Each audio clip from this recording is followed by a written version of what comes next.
ISF যেখানে যেখানে প্রার্থী দেবে ওখানে যদি বিজেপি চলে আসে তার দায়ভার আমি নেব, এবং পাবলিক যে শাস্তি দেবে মেনে নেব। যদি আরও কোনো এগ্রিমেন্ট করতে হয় সে এগ্রিমেন্ট করব, কিন্তু আবার সাথে সাথে প্রধান দল যারা ক্ষমতাশীল দল আছে তাদেরকে এগ্রিমেন্ট করতে হবে। আইএসএফ ছাড়া যে জায়গায় আপনারা প্রার্থী দেবেন সেই জায়গায় যদি বিজেপি চলে আসে দায়ভার আপনাকে নিতে হবে, এবং আপনি কি এগ্রিমেন্ট করবেন বলুন। আমি চ্যালেঞ্জ করছি 2026-এ যে কটা জায়গায় আমরা সিট দেব, যদি বিজেপি চলে আসে দায়ভার আমার, যা শাস্তি পাবলিক দেবে আমি মেনে নেব। তৃণমূলের সুপ্রিমো চ্যালেঞ্জ করুক, এগ্রিমেন্ট হোক।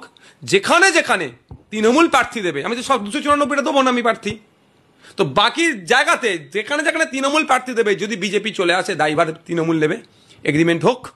কত দম আছে দেখি। শুনুন, ব্যাপারটা হচ্ছে এইভাবে বলে জনগণের জনপ্রতিনিধিকে ভেতরে ঢুকতে দেওয়া যাবে না। বিজেপি ঢুকবে, তৃণমূল ঢুকবে, একে অপরের পরিপূরক। এদের মেন গোড়া আরএসএস নাগপুর। আজকে আপনারা বলুন, যদি পশ্চিমবাংলার বিধানসভায় 10টা এমএলএ থাকতো নওশাদ সিদ্দিকীর মতো সংযুক্ত মোর্চা থেকে, তাহলে কি হতো? ফেক এসটি/এসসি সার্টিফিকেট ইস্যু করা বার করে ফেলতাম আমরা। আপনারা অবাক হবেন, 1.5 কোটি certificate already ST certificate publish হয়ে গেছে, মানে দিয়ে দিয়েছে, আর 1 কোটি এসটি সমাজের মানুষ পশ্চিমবাংলায়। হতে পারে মানে মাথা কাজ করবে না? 1 কোটি জনগণ নেই পশ্চিমবাংলায় আদিবাসী সমাজের, খুব বেশি হলে 1 কোটি, কিন্তু